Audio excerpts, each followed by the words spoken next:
Hi everyone, this is Shifa Sheikh here. आज की जो ये वीडियो है वो है जीएसटी रिलैक्सेशंस के बारे में, जीएसटी अमेंडमेंट्स के बारे में, जीएसटी एक्सटेंशंस के बारे में। कल ही 43rd GST council meeting organise हुई थी और टैक्स पेयर्स को बहुत सारे रिलीफ दिए गए हैं। क्योंकि अभी जो कोविड की सिचुएशन है, टैक्स पेयर ना तो रिटर्न फाइल कर पा रहा है, ना कंसल्टेंट को डेटा प्रोवाइड कर पा रहा है, बिजनेसेस बंद थे and everything was messed up. So ये रिलैक्सेशंस देना, रिलीफ देना was a very necessary thing. दूसरी एक एक्सपेक्टेशन थी लोगों को कि कुछ आए नॉन फाइलर्स ऑफ रिटर्न्स के लिए, कि कोई स्कीम आए, कुछ गवर्नमेंट उनको मौका दे एक उनके रेगुलराइज करने का रिटर्न्स। तो एक एमनिस्टी स्कीम दी है गवर्नमेंट ने, उसके बारे में हम यहाँ पे बात करेंगे। बहुत ही नॉमिनल पेनल्टी या लेट फीस से आप आपके सारे पुराने रिटर्न से फाइल कर सकते हो अभी। उसके बारे में डिटेल में हम आपको बताएंगे यहाँ पे। एमनेस्टी स्कीम की यहाँ बात करेंगे। एमनेस्टी स्कीम आपको कंसेशनल लेट फीस के बारे में बताता है, जो 43rd जीएसटी काउंसिल मीटिंग में प्रपोज की गई है। अब ये एमनेस्टी स्कीम है क्या आखिर? अगर आपने जीएसटीआर 3B फाइल नहीं किया है, कौन से पीरियड के लिए? जुलाई 2017 से अप्रैल 2021। जुलाई 2017 से अगर आपने फाइल नहीं किया है कोई भी टिल डेट, यानी सपोज मैंने 2018 से फाइल नहीं किया है, 2019 से फाइल नहीं किया है, 20 से फाइल नहीं किया है, जो पीरियड से आपने फाइल नहीं किया है तब से आप आपका जीएसटीआर 3B, 1 की बात नहीं हो रही, 3B फाइल कर सकते हो with a very negligible amount of late fees. बहुत ही कम लेट फीस यहाँ पे लेवी हो रही है आपको। जनरली आपको एक दिन की 50 रुपये लेट फी लगती है और निल रिटर्न के केस में 20 रुपये लेट फी लगती है per day.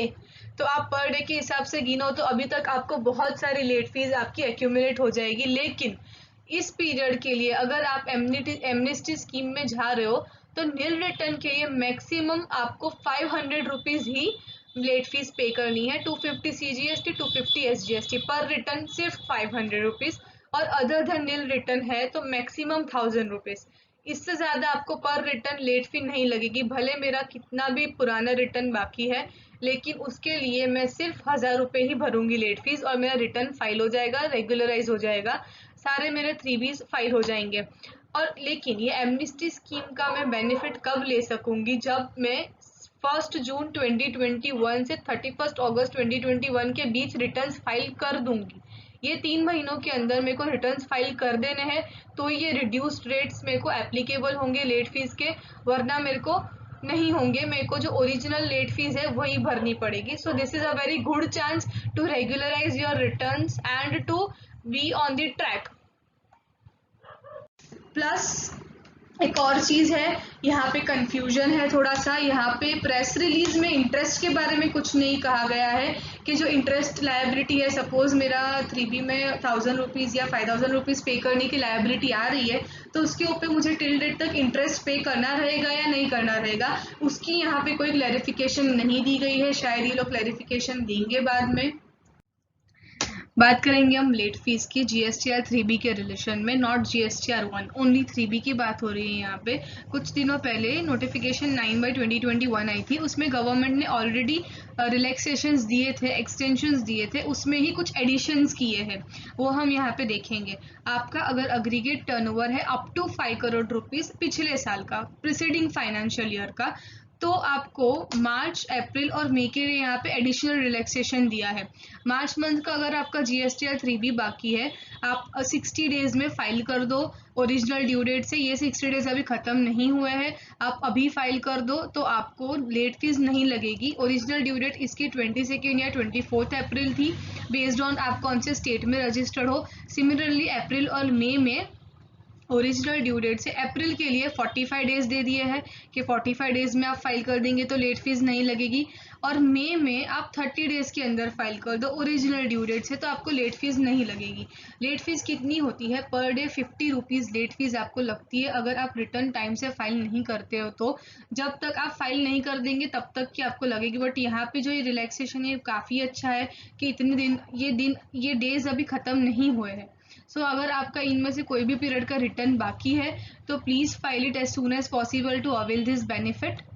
Next we will talk about late fees for those whose turnover is more than 5 crores in previous financial year। आपका 5 करोड़ से ज़्यादा टर्नओवर है तो मई 2021 के लिए जो आपका रिटर्न 3B होगा उसकी ड्यू डेट होगी 20 जून 2021।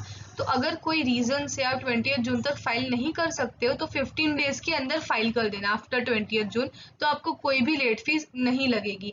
After 15 days the applicable late fees will be applied. बात करेंगे हम इंटरेस्ट की। इंटरेस्ट आपको कब पे करना रहता है? जब आप आपका 3B लेट फाइल करो या PMT 06 चालान लेट पे करो। तो जितना डिले है उतना डिले पर आपको टैक्स लायबिलिटी पे इंटरेस्ट पे करना रहता है 18%। यहाँ ऑलरेडी रिलैक्सेशंस दिए थे उनको एक्सटेंड किया है, उसमें कुछ एडिशन किया है। वो है कि अग्रीगेट टर्नओवर अगर आपका 5 करोड़ से कम है पिछले साल का तो मार्च, अप्रैल और मई में ये रिलैक्सेशन है। First 15 days from original due date March के जा चुके हैं, लेकिन अभी 45 डेज बाकी है। नेक्स्ट 45 डेज आफ्टर 15 डेज अभी आपका मार्च का रिटर्न आप फाइल करेंगे तो 9% इंटरेस्ट आपको पे करना है टैक्स लायबिलिटी पर। उसके बाद 45 डेज खत्म होने के बाद आपको 18% पे करना पड़ेगा। नेक्स्ट अप्रैल 2021 की बात करें तो अप्रैल की जो ड्यू डेट थी 3B की मई में थी 22 मई और 24 में, उससे अभी 15 दिन खत्म नहीं हुए हैं। सो अभी आपका अप्रैल का फाइल कर दो 3B या चालान पे कर दो, आपको कोई भी इंटरेस्ट नहीं लगेगा। आफ्टर 15 डेज आर ओवर आपको नेक्स्ट 30 डेज के लिए 9% इंटरेस्ट पे करना पड़ेगा एंड आफ्टर दैट 30 डेज आपको 18% पे करना रहेगा। सिमिलरली मई का जो रिटर्न होगा 3B उसकी ड्यू डेट जून में आएगी। सो जून में जो डेट आए तब तक आप इन केस फाइल नहीं कर सकते हो 3B या चालान पे नहीं कर सकते हो। तो ड्यू डेट के 15 दिन तक भी बाद में आप अगर फाइल कर लेंगे, पे कर देंगे तो कोई इंटरेस्ट नहीं है। आफ्टर 15 डेज आपको नेक्स्ट 15 डेज के लिए 9% इंटरेस्ट लगेगा और उसके बाद टोटल 30 डेज के बाद 18% इंटरेस्ट आपको पे करना रहेगा। Interest with respect to composition tax payers अगर हम देखें जैन टू मार्च क्वार्टर का अगर आपका बाकी है रिटर्न फाइल करना तो first 15 days are gone, next 45 days are pending. Same 9% interest pay करके आप फाइल कर दो और उसके बाद 45 डेज के बाद आपको 18% पे करना रहेगा। And aggregate turnover more than आपका 5 करोड़ है इन प्रीवियस फाइनेंशियल ईयर मई 2021 के लिए आपको रिलैक्सेशन दिया है कि इन केस जो आपकी जून में डेट आएगी 3B की उस जून के डेट तक आप अगर रिटर्न फाइल नहीं कर पा रहे हो तो नेक्स्ट 15 डेज में आफ्टर ड्यू डेट आप रिटर्न फाइल कर दो तो 9% इंटरेस्ट ही पे करना है और आफ्टर दैट 15 डेज 18% इंटरेस्ट पे करना है। मैक्सिमम लेट फीस कैपिंग की यहाँ बात करेंगे। ये कैपिंग क्या है मैक्सिमम लेट फीस का? यहाँ पे ऐसा प्रपोजल दिया गया है कि आपका फ्रॉम मई 2021 ऑनवर्ड्स जो प्रोस्पेक्टिव रिटर्न्स है बाद के पीरियड के उसके रिलेशन में अगर आपका कोई रिटर्न फाइल करना रह जाता है, सपोज अभी जून का रिटर्न में फाइल नहीं करती हूँ, जुलाई में नहीं करती, अगस्त में नहीं करती, सितंबर में नहीं करती, अक्टूबर में नहीं करती, नवंबर में करती हूँ, तो मेरे को अभी कितनी लेट फीस लगेगी? Per day 50 rupees late fees लगेगी multiply by number of days, तो मेरे को लेट फीस बहुत ज़्यादा पे करनी पड़ेगी। यहाँ पे इन्होंने कैप लगा दिया है कि आपका भले जितना भी लेट फीस टोटल हो रहा हो लेकिन मैक्सिमम आपको इतना ही लेट फीस पे करना है। लेट्स सी, अगर मेरा नील रिटर्न है तो मैक्सिमम मेरे को 500 लेट फीस ही पे करनी है। पर रिटर्न की यहाँ बात हो रही है और नील रिटर्न नहीं है, अदर देन दैट है। सो चेक करेंगे हम aggregate turnover in previous financial year. अगर मेरा प्रीसीडिंग फाइनेंशियल ईयर का 1.5 CR जितना टर्नओवर है उससे ज़्यादा नहीं है तो मेरे को 2000 रुपये ही लेट फीस मैक्सिमम लगेगी, भले मेरी in totality 50 rupees per day गिन के ज़्यादा आ रही है, right. Next, between 1.5 CR to 5 CR अगर मेरा इतना टर्नओवर है लास्ट ईयर में तो मेरे को 5000 रुपीज़ लेट फीस पे करनी है मैक्सिमम। अगर 50 रुपीज़ पर डे गिनकर कम आ रही है तो मेरे को उतनी करनी है, लेकिन उससे ज़्यादा बढ़ रहा है तो मेरे को 5000 ही करनी है। सिमिलरली मोर देन 5 करोड़ था मेरा टर्नओवर तो मैक्सिमम लेट फीस यहाँ पे 10,000 है। I hope you all understand. Similarly GSTR 4 जो कॉम्पोजिशन टैक्स पेयर्स फाइल करते हैं annually details of outward and inward supplies, उसकी भी लेट फीस मैक्सिमम कैप कर दी है। नील रिटर्न के लिए 500 और अदर देन दैट 2000, राइट। दूसरी जो ड्यू डेट्स एक्सटेंड हुई है उसकी यहाँ पे बात करेंगे हम। सबसे पहले GSTR 1 और IFF फॉर द पीरियड मई 2021। मई 2021 का GSTR 1 अगर मंथली फाइलर हो तो 11 जून ड्यू डेट थी ओरिजिनल, उसको रिवाइज करके 26 जून 2021 कर दिया है, 15 दिन का एक्सटेंशन दिया है। सिमिलरली मैं क्वार्टरली फाइलर हूँ तो IFF फाइल करूंगी तो 13 जून उसकी ड्यू डेट थी, उसको भी एक्सटेंड करके 28 जून कर दिया है, 15 डेज का यहाँ पे भी रिलैक्सेशन दे दिया है। प्लस GSTR 4 जो फाइनेंशियल ईयर 2021 का है, कॉम्पोजिशन डीलर्स को जो भरना पड़ता है वो 30 अप्रैल उसकी ड्यू डेट थी, उसको एक्सटेंड करके 31 जुलाई 2021 कर दिया है। अगर आपका फाइल करना बाकी है तो आप कर सकते हो अभी। सिमिलरली ITC 04 जो प्रिंसिपल मैन्युफैक्चरर फाइल करता है, जॉब वर्कर के बारे में डिटेल्स देता है, जैन टू मार्च क्वार्टर का अगर बाकी है तो 25 अप्रैल उसकी ड्यू डेट थी, उसको एक्सटेंड करके 30 जून कर दिया है, वो भी अभी आप फाइल कर सकते हो। इनपुट टैक्स क्रेडिट की यहाँ बात करेंगे हम। ITC कैसे अवेल करते हैं, GSTR 2B के बेसिस पे अवेल करते हैं, उससे 5% ज़्यादा भी मैं ले सकती हूँ रूल 36(4) के हिसाब से। मैं हर महीने GSTR 2B डाउनलोड करूँगी, उस पर से देखूंगी मेरे को कितनी ITC एलिजिबल है और फिर मैं अवेल करूँगी अकॉर्डिंगली। यहाँ पे ये चेंज आया है कि अप्रैल, मई और जून ये तीनों महीनों का मैं क्यूमुलेटिवली GSTR 2B का इफेक्ट दे सकती हूँ जून के रिटर्न में। जून 2021 का जब मैं 3B फाइल करूँगी तब मैं तीनों महीनों का ITC एडजस्ट कर सकूँगी, क्यूमुलेटिवली इफेक्ट दे सकूँगी जून के रिटर्न में।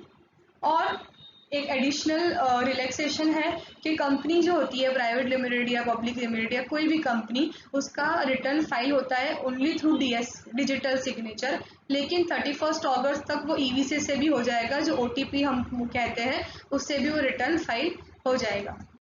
एक मेजर रिलैक्सेशन की यहाँ बात करेंगे। जनरली आपको 9(9) है तो पता ही होगा, जो एनुअल रिटर्न आपको फाइल करना रहता है after the year ends.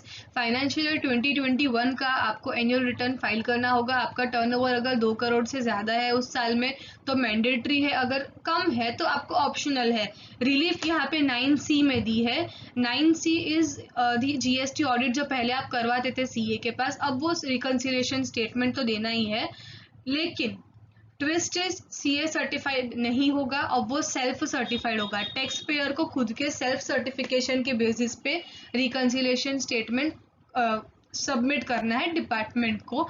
And वो कब मैंडेटरी है, अगर आपका टर्नओवर 5 करोड़ से ज़्यादा है in financial year 2021, then you have to file GSTR 9C। इससे आपका जो ऑडिट का जो कॉस्ट था, जो CA को आपको पे करना पड़ता था, वो बच गया है। And this is a very big relief to all the tax pairs.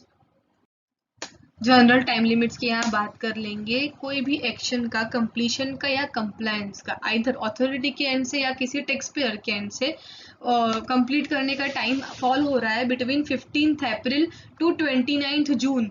यानी कोई भी अपील फाइल करनी है, या तो एप्लीकेशन फाइल करनी है, या तो ऑफिसर को ऑर्डर इशू करना है, नोटिस इशू करनी है, कोई भी एक्शन है कंप्लायंस है, उसका टाइम इस ड्यूरेशन के बीच में फॉल हो रहा है तो वो 30 जून तक उसको कंप्लीट कर सकता है। आई होप कि आपको सारे एक्सटेंशंस और अमेंडमेंट्स क्लियर हो चुके हैं। Thank you for watching our video and for more updates please subscribe to our channel your tax Mitra. Thank you.